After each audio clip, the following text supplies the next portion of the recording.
prépare jamais mes discours. L'improvisation se révèle plus difficile que prévu. Mais la pratique, il n'y a rien de tel, me répétais-je. Ce genre de petit rassemblement de partisans est l'occasion parfaite pour m'entraîner. Je suis content de cette mission que l'on m'a assignée. J'en tire une certaine satisfaction. Je suis à présent en quête du nouveau Reich et d'un nouvel homme. Seule la foi me permettra de les trouver. Si nous croyons en nous, nous irons vers la victoire. Heil. 13 avril 1926. Je suis arrivé à Munich dans la soirée. La voiture d'Hitler était là. Nous sommes allés à l'hôtel. Quelle grandiose réception. J'ai pris la parole dans cette salle historique qu'est le Bürgerbrau. Kaufingerstraße, Frauenkirche, géniale architecture baroque. Je suis allé au Bratwurstglöckle, des saucisses et de la bière, la vie à Munich. Charmant embourgeoisement. La ville est très plaisante et le temps ensoleillé. De retour à l'hôtel, j'apprends qu'Hitler a essayé de me joindre au téléphone. C'était pour nous souhaiter la bienvenue. 15 minutes plus tard, il était là. Grand, sain, vigoureux. Il me plaît, sa gentillesse est confondante. Nous nous rencontrons. Nous lui soumettons des questions, ses réponses sont brillantes. Je suis conquis. La question sociale. De tout nouveau point de vue, il a pensé à tout. Son idéal, un mélange de collectivisme et d'individualisme. La production doit rester aux mains des individus. Les grandes sociétés, les trusts, etc. doivent être nationalisés. Nous en discutons. Cet homme est un tison. Je vais en faire mon maître. Je m'incline devant sa supériorité. Je reconnais son génie politique.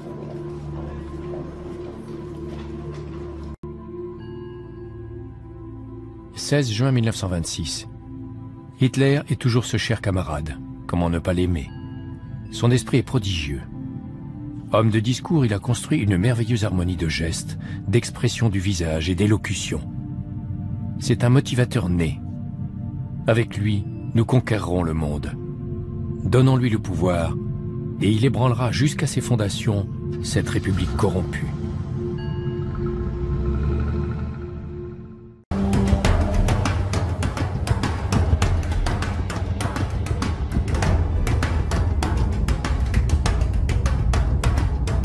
Le 26 avril 1928 est prononcé un discours à Friedenau hier.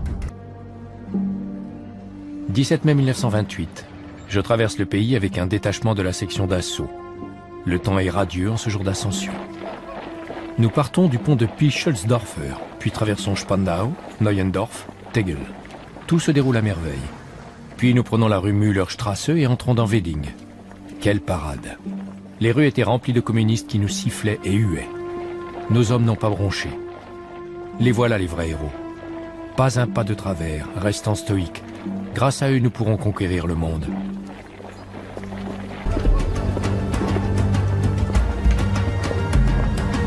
Seul, chez moi, je travaille encore. Ce n'est que maintenant que je me rends compte combien je suis fatigué. Comme j'aimerais sentir la douce caresse d'une main de femme.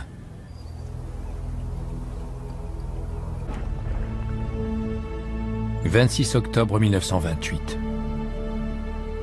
Je n'ai ni ami ni femme. Je dois être en pleine crise spirituelle. Mes problèmes de pied ne me lâchent pas. La douleur est incessante et me gêne. Et il y a ces rumeurs qui font état de ma prétendue homosexualité. Les agitateurs tentent d'affaiblir notre mouvement et je suis en permanence empêtré dans des broutilles. On pleurerait pour moins que ça. 5 avril 1929. Il y a encore trop de Philistins au parti. Parfois, les axes politiques élaborés à Munich sont intolérables. Je n'ai aucunement l'intention d'accepter de minables compromis. Je reste ferme sur mes positions, même si cela devait me coûter mon poste. J'ai de temps en temps des doutes sur Hitler. Pourquoi ne se fait-il pas plus entendre? Les opportunistes veulent récolter la moisson sans attendre qu'elle soit mûre. Il y a déjà eu de graves confusions au sein de la section d'assaut. Tout ce que nous avons sacrifié part en fumée. Ce gâchis me met hors de moi. 15 septembre 1930. Je tremble d'excitation. Les premiers résultats de l'élection. Fantastique. L'enthousiasme qui règne me rappelle 1914 et l'entrée en guerre. Les quelques mois à venir seront difficiles. Les communistes s'en tirent bien, mais nous sommes le deuxième parti. Nous sommes dans la course. S'accrocher, ne rien lâcher. Goebbels, der Führer der Nationalsozialisten.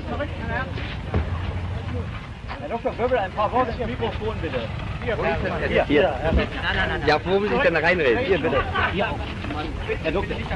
Ich halte diesen Reichstag für vollkommen überfällig und bin der Überzeugung, dass er aufgelöst werden muss, weil er nicht mehr dem Willen des Volkes entspricht. Ja, schön, Herr Doktor. 15 février 1931. Magda Quandt est venue ce soir et elle est restée très longtemps. Elle est en train de devenir une ravissante blonde. Mon adorable reine. Une femme magnifique, véritablement magnifique. Je sens que je l'aimerais profondément. Je suis sur un nuage aujourd'hui. Qu'il est merveilleux d'aimer une aussi belle femme et d'en être aimé.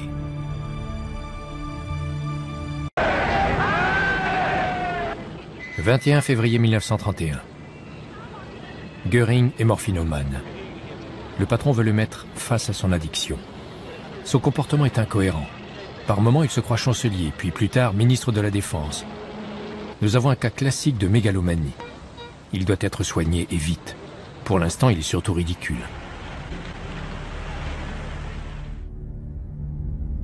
Le 28 avril 1931. Le parti doit devenir plus prussien, plus socialiste. Hitler me comprend, mais il reste sur ses réserves. J'ai réussi à le convaincre de se rendre plus souvent à Berlin et de se pencher davantage sur la question du socialisme.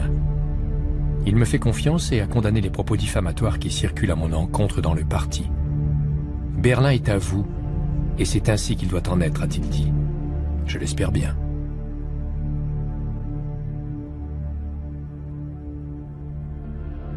« 17 juin 1931. Magda me donne force et imagination. Et je suis comblé de la voir. Elle est mienne à présent. Maintenant, je sais que j'ai quelqu'un qui m'appartient complètement, restera pour toujours à mes côtés et à qui j'appartiens aussi. D'abord le parti, ensuite Magda. L'amour ne me freine pas, il me pousse au contraire. 30 juin 1931. J'ai découvert un complot explosif. Les SS ont monté un réseau d'espionnage à Berlin et je suis sous leur constante surveillance. Ils répandent les rumeurs les plus folles. Je pense que ce sont des agents provocateurs. Mardi à Munich, je demanderai à ce que cette fosse à purin soit immédiatement fermée. Soit j'ai la confiance d'Hitler, soit je ne l'ai pas. Je ne travaillerai pas dans ces conditions. Himmler me déteste. Je vais le faire plier. Nous devons nous débarrasser de ce bâtard sans scrupules. Göring est d'accord avec moi. 20 décembre 1931. L'attente touche à sa fin. Nous avons promis tous les deux, puis nous avons signé. Moi d'abord, ensuite Magda, puis Epp et Hitler. Magda est maintenant ma femme, je suis comblé. Nous sommes les plus heureux. Les SA nous ont fait une haie d'honneur. Les gens nous ont félicités. Maria était demoiselle d'honneur. Harald, mon aide de camp, portait un uniforme SA. Le pasteur Wenzel a présidé le service. Il n'était pas mauvais, mais c'est clair, tous les mêmes. Il nous a donné nos alliances. Enfin, Magda était à moi. Dehors, les SA nous ont adressé tous leurs vœux de bonheur. Hitler pleurait de joie. Il a dit « Je vous souhaite d'être heureux toute votre vie et espère que nous serons longtemps bons amis. » Je lui en ai donné ma parole. Magda m'aidera à la tenir. Nun tritt das ein, was wir prophezeiten. Nun meldet das System auf allen Gebieten des öffentlichen Lebens seinen Bankrott an. Es gäbe für Deutschland keine Hoffnung mehr, wenn wir nicht wären. Wir wurden verfolgt, gedemütigt, verboten. Unsere Führer und unsere SA-Männer wurden in die Gefängnisse gesperrt. Aber trotzdem stieg die Bewegung hoch. Dieses Volk wird unter der Führung neuer Männer und neuer Ideen wieder anfangen, Geschichte zu machen. 31 janvier 1933. Nous avons réussi. Nous sommes installés rue Wilhelmstrasse. Hitler est chancelier. Notre rêve s'est réalisé. Finalement, Frick est ministre du Reich et Göring ministre de l'Intérieur pour la Prusse. Nous étions tous émus aux larmes. Nous avons serré la main d'Hitler, il le méritait. Euphorie générale. Dans la rue, les gens étaient en liesse. Dans la coalition, les conservateurs ont le vice-chancelier et le ministère du Travail. Nous les ferons vite sauter. Am 30. Januar ist die nationale Revolution ausgebrochen. Diese Revolution macht nirgends Halt. Sie hat das politische Leben umgestellt und eine Reform der deutschen Nation an Haupt und Gliedern vorgenommen. Adolf Hitler ist der Träger dieser Bewegung. Die Zeit, die wir durchleben, ist von historischem Rang. Wir durchschreiten in Deutschland eine Umwälzung von unabsehbaren Ausmaßen. Die Revolution hat sich siegreich durchgesetzt. Ihre Ergebnisse werden in Deutschland einen politischen Zustand herbeiführen, in dem das Volk wieder zu Ehre, Arbeit und Brot kommt. Parteigenossen! Eine gute Regierung ohne Propaganda kann ebenso wenig bestehen wie eine gute Propaganda ohne eine gute Regierung. Beide müssen sich einander ergänzen. Und wenn die jüdischen Zeitungen heute glauben, auf versteckte Drohungen die nationalsozialistische Bewegung einschüchtern zu können, wenn sie heute glauben, unsere Notverordnungen umgehen zu dürfen, sie sollen sich hüten. Einmal wird unsere Geduld zu Ende sein und dann wird den Juden das freche Lügenmaul gestopft werden.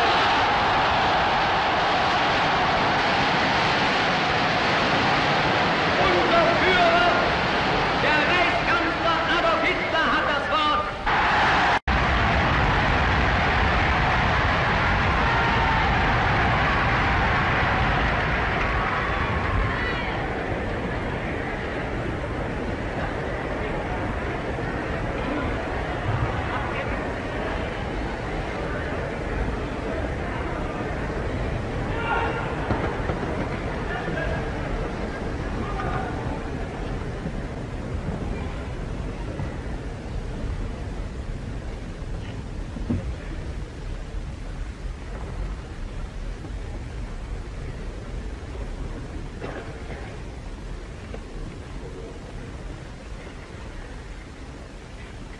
Deutsche Volksgenossen und Genossinnen.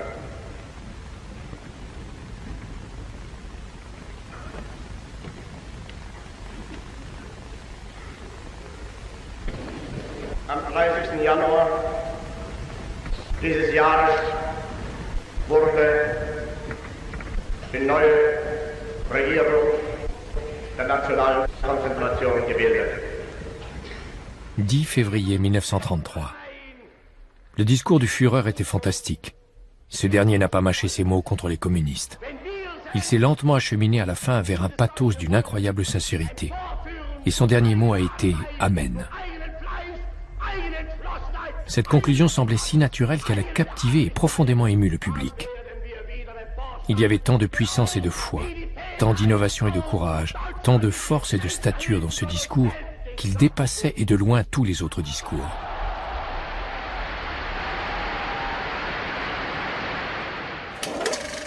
« 20 février 1933.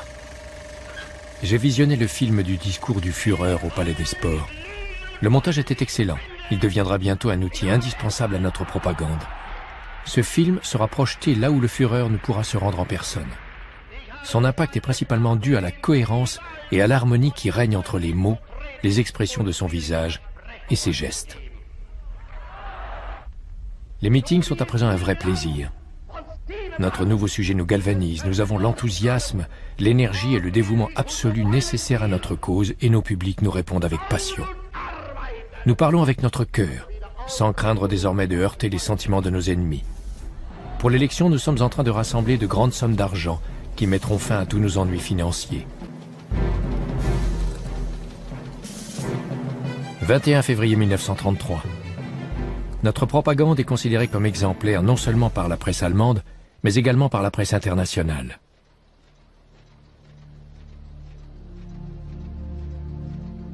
Nous avons acquis une telle expérience dans ce domaine au cours des précédentes élections que nous pouvons renverser nos opposants. Nous leur faisons peur, ils n'osent dire un mot. Nous allons leur montrer ce dont notre appareil est capable quand on sait s'en servir.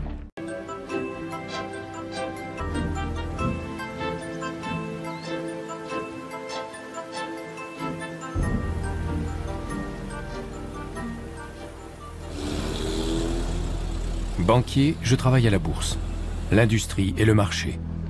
Partout, on ne parle que de besoins. J'écris des poèmes désespérants, les Juifs. Je réfléchis à ma situation financière précaire. Illumination spirituelle, la Bavière, Hitler. Des livres, Le sujet de l'empereur de Thomas Mann et Heinrich Mann. L'idiot de Dostoïevski. Je suis bouleversé, je porte en moi une révolution. Mais je reste impassiblement pessimiste. Je hais Cologne. La banque n'est qu'une perte de temps et mon salaire proche de zéro. Tout me devient insupportable. Alors je me fais porter pâle. L'Allemagne a besoin d'être reprise en main. Cessons toutes ces expériences stériles, ces mots vides de sens et mettons-nous sérieusement au travail. Débarrassons-nous des Juifs qui refusent de devenir de vrais Allemands. Et donnons-leur une bonne leçon. L'Allemagne attend un personnage, un homme, comme la terre attend la pluie en été. Seules nos réserves de force, d'enthousiasme et d'engagement total peuvent encore nous sauver. N'y aurait-il qu'un miracle qui puisse nous sauver ?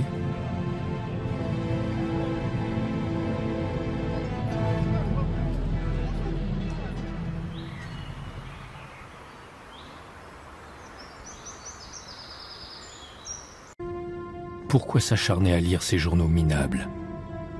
Ils ne vous rendent que plus idiots. La politique me tue. 27 septembre 1924. Ma réputation d'orateur et d'auteur politique et culturel s'étend dans toute la Rhénanie et chez les partisans du national-socialisme. Dernière nouvelle, on me demande de démissionner de Berlin pour prendre la tête de la propagande à Munich. Ils veulent m'éloigner du pouvoir réel et le remplacer par une autorité de façade. Ils veulent donc jouer à cela. Je vais en parler au patron au déjeuner. Je ne pense pas qu'il approuve ceci. Mais si c'était le cas, je démissionnerais. Pas question de perdre mon temps à trimer pour le parti. Mais pourquoi ne parler que de problèmes? Dehors, les SA sont en pleine parade. Le temps est superbe.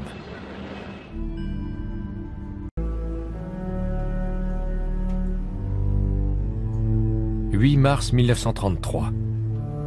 Mon ministère dispose à présent d'une structure. Il est divisé en 5 grands départements dédiés à la radio, à la presse, au cinéma, à la propagande et au théâtre. Chacun de ces domaines m'est cher et j'y mettrai toute mon énergie et toute ma passion. Aujourd'hui, les jeunesses hitlériennes ont défilé sur l'Unter den Linden. Je pourrais passer des heures à les regarder, à vibrer avec eux sans jamais me lasser. La révolution allemande est en marche.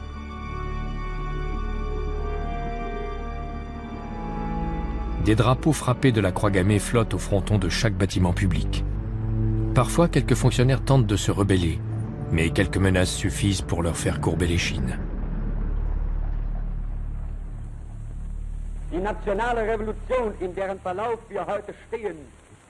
15 mars 1933. J'ai tenu pour la première fois une conférence de presse. Je suis en train de développer une nouvelle stratégie tout à fait moderne. Là aussi, il faut une vraie rupture. Il y a encore trop de personnes complètement incapables d'influencer l'opinion publique. Je vais vite les écarter. Le partage des responsabilités entre mon nouveau portefeuille et les autres ministères déjà existants crée quelques problèmes. Mais nous, les nazis, avons la particularité de toujours très vite nous entendre, grâce au bon sens avec lequel nous abordons chaque sujet.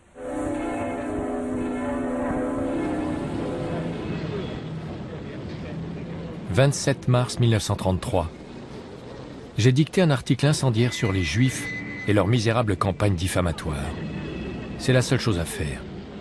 Les Juifs ne répondent ni à la générosité, ni même à un esprit de magnanimité. Il faut leur montrer jusqu'où nous sommes prêts à aller. J'ai envoyé mon texte par télégramme à Munich afin que le Führer en ait une copie. C'est lui qui décidera du début de la campagne.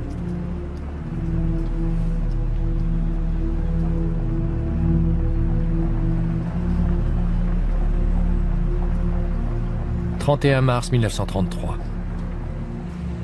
Beaucoup pensent que ce boycott pourrait déclencher une guerre. Mais c'est en nous affirmant que nous serons respectés. Si les propos diffamatoires à l'encontre des Allemands cessent à l'étranger, nous mettrons fin au boycott. Sinon, nous nous battrons jusqu'à la mort. 25 avril 1933. Le retour dans ma ville natale de Reit s'est transformé en procession triomphale.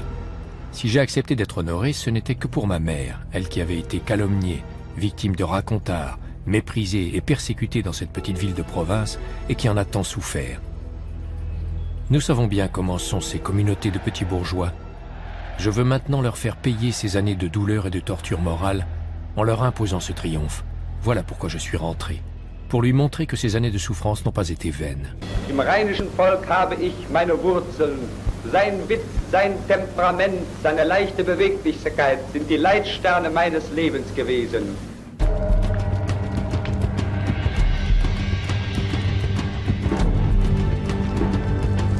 In Berlin, wie in anderen Universitätsstädten Deutschlands, wurden undeutsche und unsittliche Bücher von den Studenten eingesammelt und öffentlich verbrannt. Das Scheiterhaufen auf dem Opernplatz in Berlin. 11 mai 1933. Elle travaillait tard chez moi. Dans la soirée, j'ai fait un discours au pied de l'opéra, devant d'immenses brasiers dans lesquels les étudiants jetaient tous les ouvrages dissidents et impurs. J'étais en pleine forme. Foule immense. Temps estival toute la journée. Der kommende deutsche Mensch wird nicht nur ein Mensch des Buches, sondern auch ein Mensch des Charakters sein. Und dazu wollen wir euch erziehen.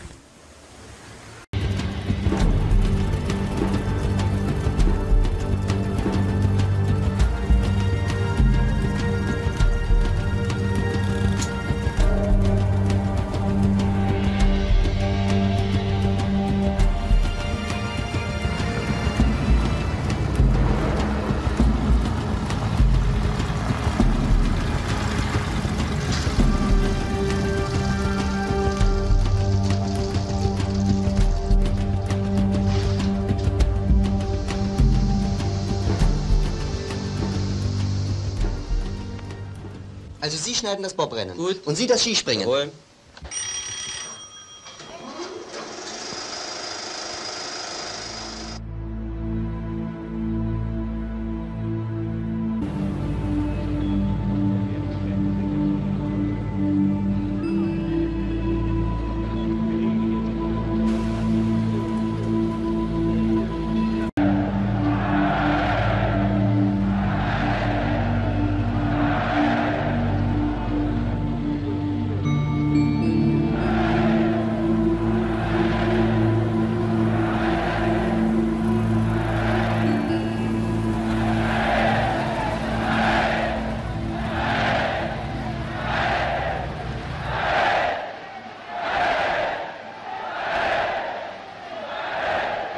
Mein Führer, die Belegschaft der Siemenswerke und mit ihr das ganze schaffende deutsche Volk gelobt Ihnen in unerschütterlicher Treue in diesem Kampfe hinter Ihnen zu stehen und komme, was kommen mag, die deutsche Ehre, die deutsche gleiche Berechtigung und den Frieden Europas zu verteidigen. Der Führer hat das Wort.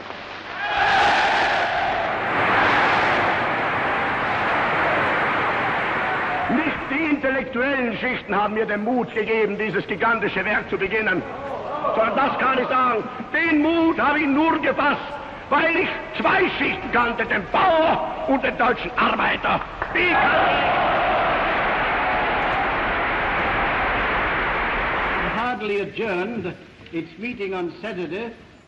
25 septembre 1933. Suis allé à la Ligue des Nations avec Neurath, déprimant, et eu l'impression de ne voir que des morts.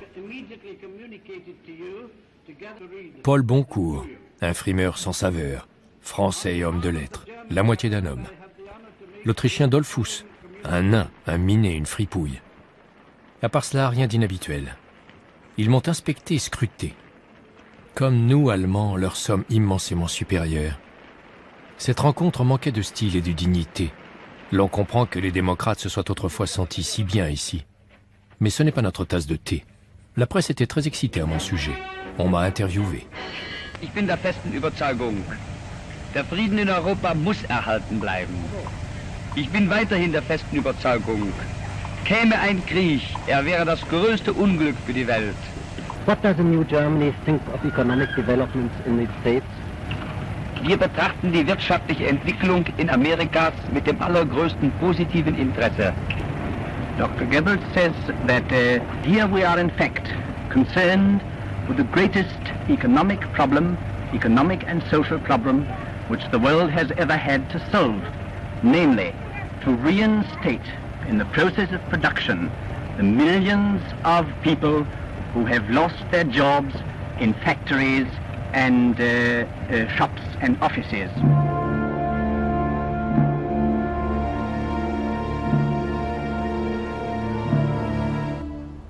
Was wäre diese Bewegung ohne die Propaganda geworden? Und wohin geriete unser Staat, wenn nicht eine wirklich schöpferische Propaganda ihm heute noch das geistige Gesicht gäbe? «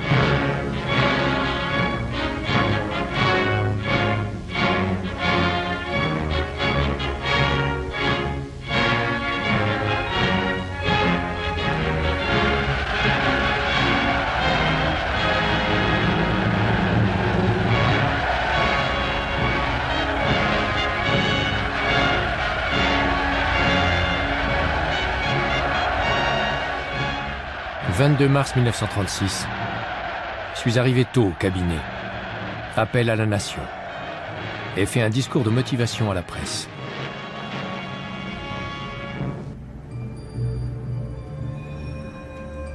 Les élections occupent la presque totalité de mon temps.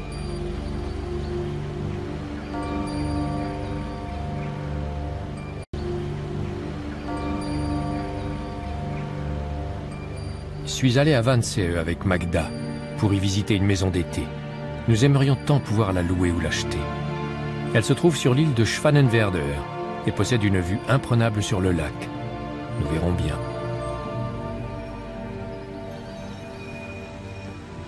So, nun schlaft schön.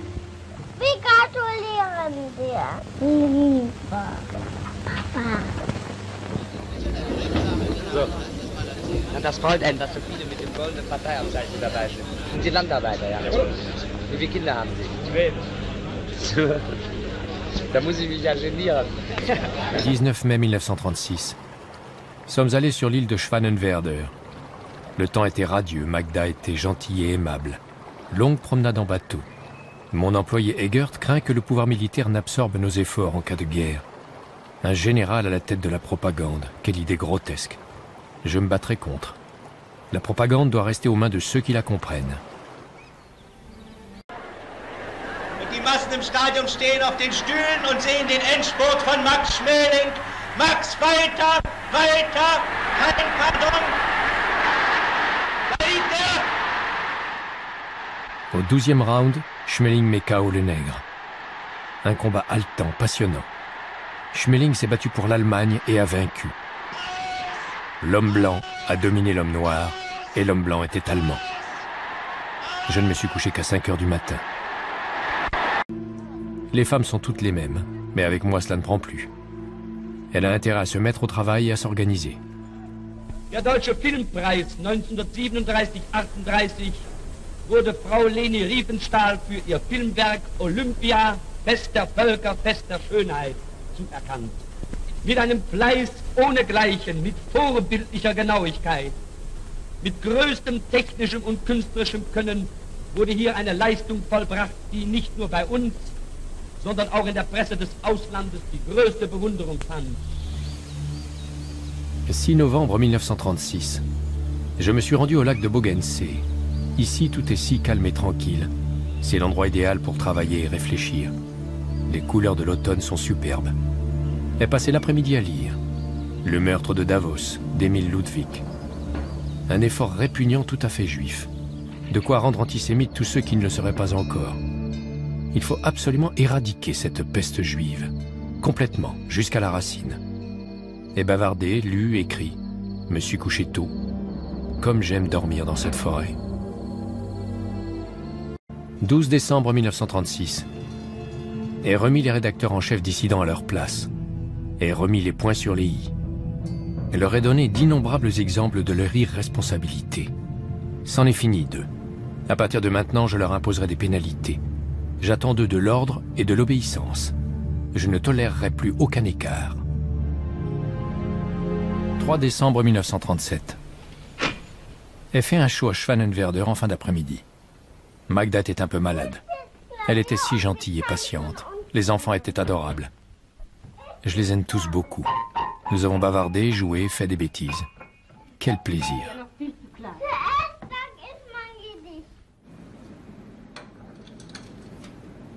Plus tard, de retour à Berlin, j'ai visionné quelques films. Maidenhood, par exemple, un film réalisé à Prague, avec Lida Baharova. Superbe jeu d'actrice, très belle réalisation, mais les décors faisaient sales et miteux. Un film typiquement tchèque, auquel je ne suis absolument pas sensible. Mais il faut reconnaître que ce film ne manque pas de talent. J'ai évoqué le problème des Juifs avec le Führer. Il a répondu « Laissez ces manifestations suivre leur cours et rappelez la police. Cette fois, il faut que les Juifs sentent par eux-mêmes la colère du peuple. Ce n'est que justice. » J'ai transmis les ordres à la police et au parti. Les hommes se sont empressés de les exécuter. Il est temps de laisser le peuple agir.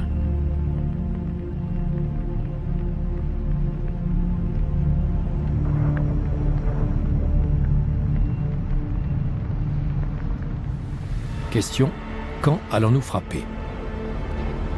Cela dépendra du temps qui est encore trop mauvais.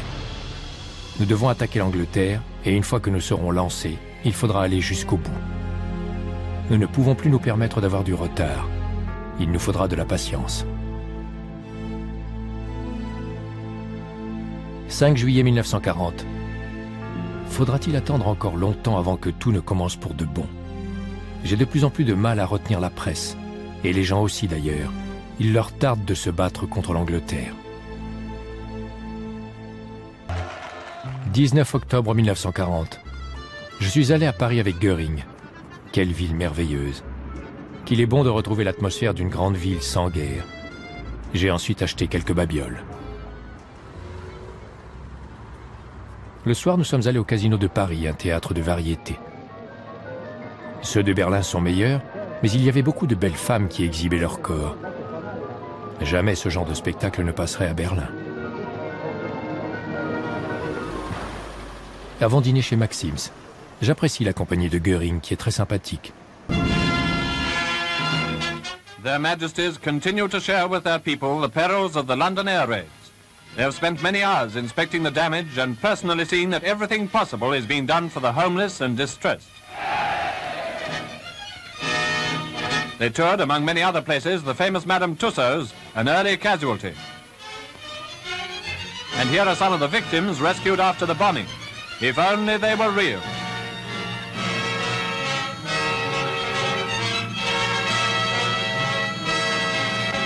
And as everyone knows, the big shops in Oxford Street have been badly hit.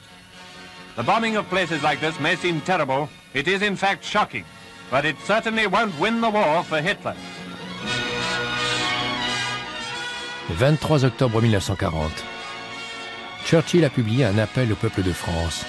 Insolent, agressif et hypocrite au possible. Quel imbécile, quel porc. J'ai ébauché une réponse cinglante et bien sentie. Nous devons répondre aux Anglais.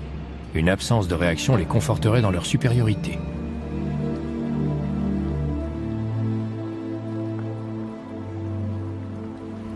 Lieber Papi, die Soldaten, siehst du uns hier auch marschieren? Und du hast es schon erraten. Wir sind da und gratulieren. Brust heraus und fit gefasst, weil du heute Geburtstag hast. 30 octobre 1940. 43 ans. Un peu de réflexion et de méditation ne sont pas de trop pour un jour comme celui-ci. Les enfants ont été les premiers à me souhaiter mon anniversaire. Ils se sont alignés comme les tuyaux d'un orgue ont récité des poèmes et m'ont offert fleurs et petits cadeaux. Comme ils sont adorables. Nous avons ensuite regardé un film ensemble. Nous avons pleuré de joie et de tristesse. Quel beau moment.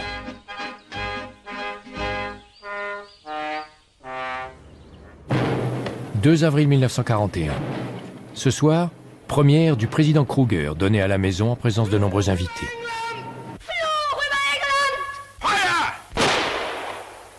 Fantastique. Le film rencontre un franc succès. Le public est conquis. La star, Emil Jannings, s'est véritablement surpassée. C'est le film anti-anglais par excellence. Dafür habe ich dich nach England geschickt, dass du mir wiederkommst als ein Fremder. Du bist ja verengländert. Das darfst du nicht sagen, Vater. Was darf ich nicht? Kannst du die Wahrheit nicht hören? Sieh dich doch an. Sieht so ein Bur aus? England, England. Jedes dritte Wort England. England ist unser Feind. Unser unerbittlicher Feind. Wer mit England paktiert, liefert sich England aus. Aber solange ich lebe, wird das nicht geschehen. Das schwöre ich dir. So wahr mir Gott helfe.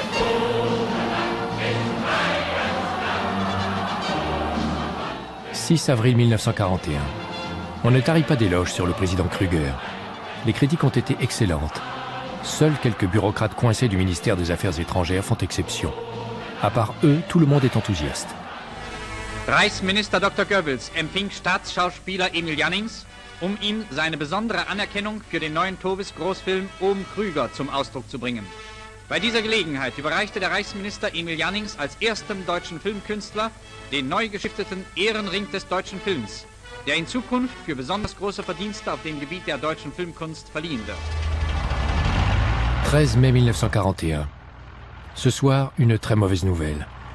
Ignorant les ordres du Führer, S a pris un avion et n'a pas été vu depuis samedi. Nous devons le considérer comme mort. Selon le communiqué du Führer, S aurait pris cet avion dans l'espoir de conclure un accord de paix. Quel aveuglement de sa part. Ce revers est très difficile. Unser Dank ist das Gelöbnis, in guten und in bösen Tagen zu Ihnen zu stehen, komme was da wolle. Pour l'instant, impossible de prévoir quelles en seront les conséquences. Le Führer est terrassé. Quel spectacle pour le monde. Le bras droit du Führer qui perd complètement la tête. C'est catastrophique et encore difficile à croire. Nous serrons les dents et tâchons d'avancer. 22 juin 1941. Hier, j'ai informé mon équipe de la nouvelle. Partout, la surprise est totale. La majorité des gens ont deviné la vérité. Me suis immédiatement mis au travail, fiévreusement. La radio, la presse et les services d'actualité ont été mobilisés. Tout fonctionne à merveille. Il est 3h30 du matin. L'artillerie lourde se fait entendre. Dieu bénisse nos armes. Dehors, la Wilhelmplatz est vide et silencieuse. Berlin dort encore, le Reich aussi.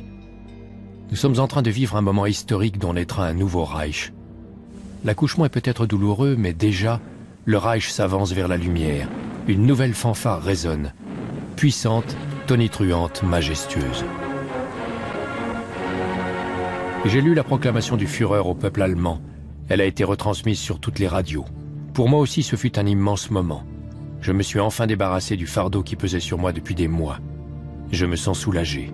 Der Führer zieht nach monatelangem Schweigen nunmehr in 12. Stunde die noch einzig mögliche Konsequenz mit den Worten: Ich habe mich entschlossen, das Schicksal und die Zukunft des Deutschen Reiches wieder in die Hand unserer Soldaten zu legen.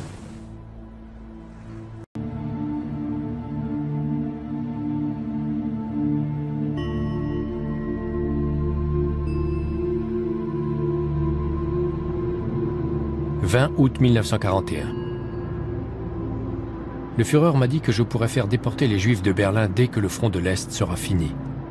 Berlin doit être débarrassé de ces Juifs. Il est absolument scandaleux que 78 000 Juifs, dont beaucoup trop de parasites, puissent déambuler gaiement dans la capitale du Reich allemand. Ils sont une atteinte à la beauté de notre ville aussi bien qu'à son atmosphère. Cela devrait s'améliorer quand ils devront porter des insignes, mais c'est seulement en les faisant disparaître que l'on résoudra définitivement ce problème.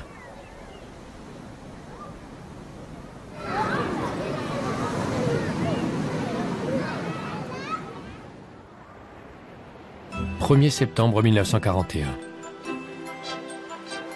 Venise repose sur la mer comme une perle dans son écrin. Cette ville est vraiment la plus belle que je connaisse. J'ai pris mes quartiers sur un bateau, le Chypre, qui a jeté l'ancre près de la place Saint-Marc et nous offre un splendide panorama de la ville. La vie sur ce bateau est calme et tranquille. Nous sommes à l'écart de toute l'agitation et du fourmillement de la biennale. La ville est pleine de gens du cinéma venus du monde entier.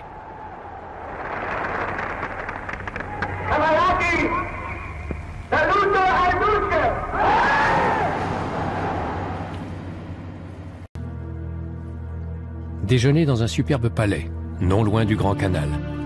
C'est ce qui fait la majesté de Venise.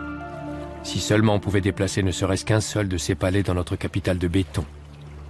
Chaque fois que je pénètre dans un tel palais, je me rends compte combien il est vital de rebâtir Berlin autour de grandes artères, afin d'offrir aux touristes de ces prochains siècles un spectacle grandiose.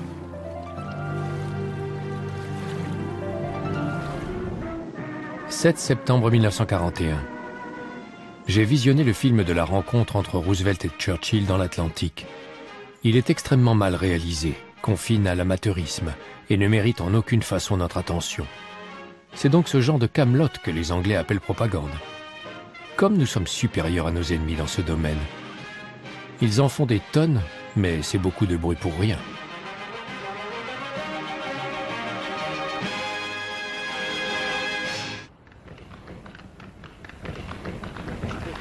19 novembre 1941.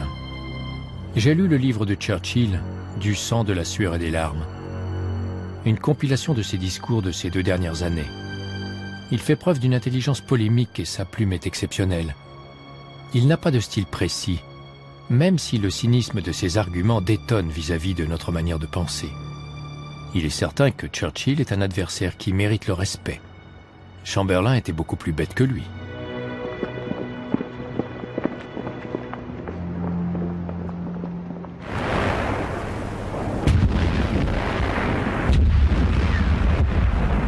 30 novembre 1941. Il n'a jamais été dans les intentions du Führer de s'emparer de toutes les grandes villes soviétiques. Il n'y aurait aucun bénéfice pratique à en retirer, au contraire. Il faudrait nourrir des foules de femmes et d'orphelins. Le but n'est pas d'occuper Moscou et Leningrad, c'est de les détruire et de brûler ensuite les terres.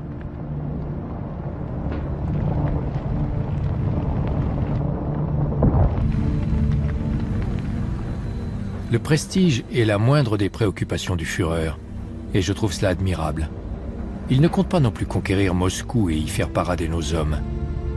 L'objectif de ce genre de guerre n'est pas de remporter des prix, mais de détruire l'ennemi. C'est tout ce qui compte, et c'est ce à quoi nous employons toutes nos forces.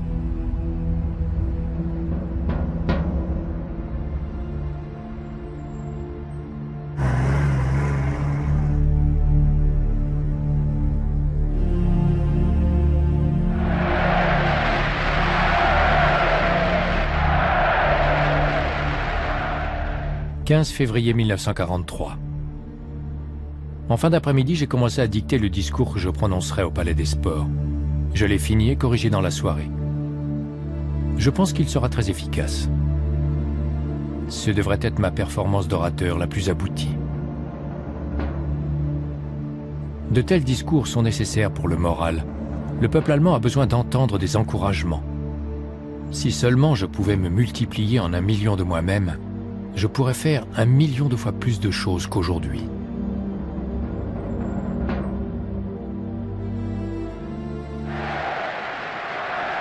Les habitants de Berlin sont actuellement le public le plus averti en politique de tout le Reich.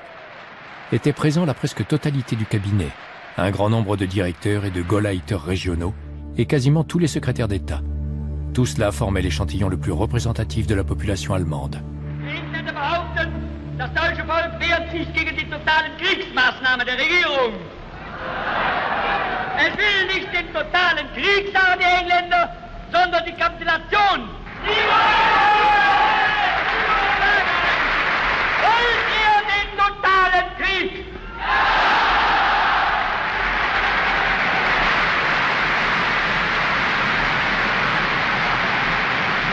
Wollt ihr ihn, wenn nötig, totaler und radikaler, als wir ihn für uns heute überhaupt erst vorstellen können.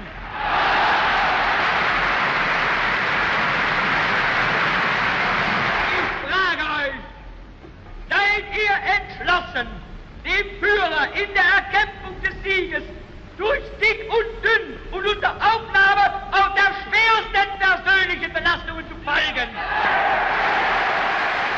J'étais, je crois, plus en verve que jamais et ai fait de ce rassemblement une mobilisation spirituelle absolue.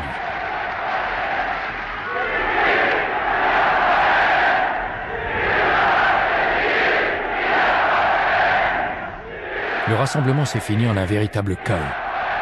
Le Palais des Sports n'avait jamais été le théâtre d'une telle scène, même avant 1933. La nation allemande est prête à tout sacrifier pour la guerre, en vue de notre victoire. Je m'assurerai que la guerre totale ne reste pas qu'une simple théorie. Lautet von jetzt ab die Parole: Nun, Volk, steh auf und Sturm brich los!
« 7 mai 1943.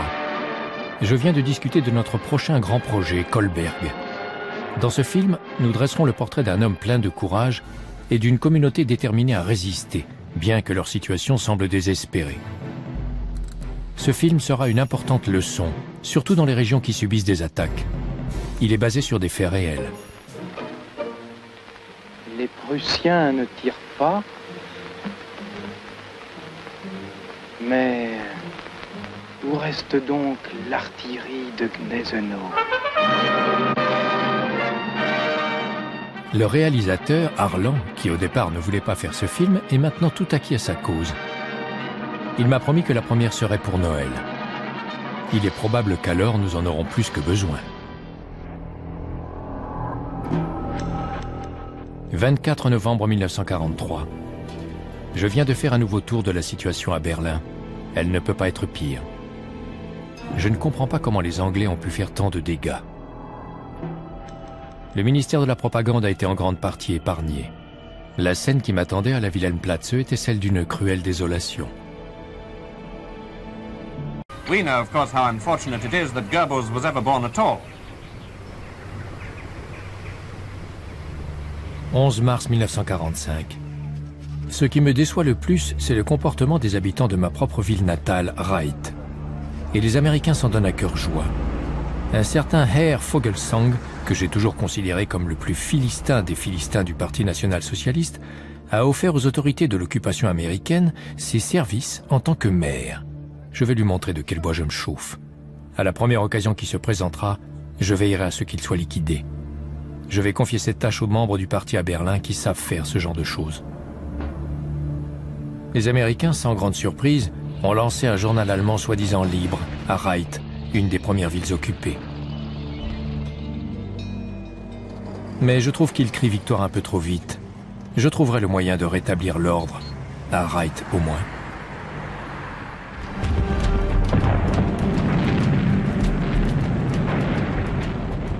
Verteidiger Berlins, auf euch sind die Blicke eurer Frauen, eurer Mütter und eurer Kinder gerichtet.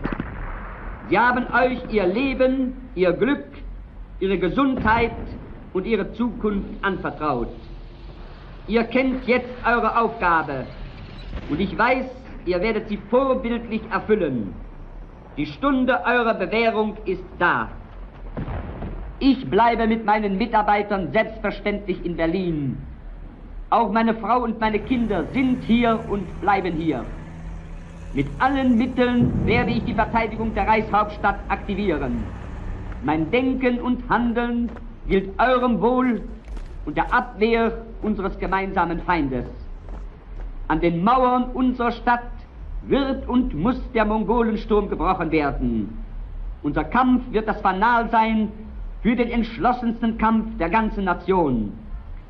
Von dem fanatischen Willen erfüllt, die Hauptstadt des Reiches nicht in die Hände der Bolschewisten fallen zu lassen, sind wir solidarisch zu Kampf und Arbeit angetreten.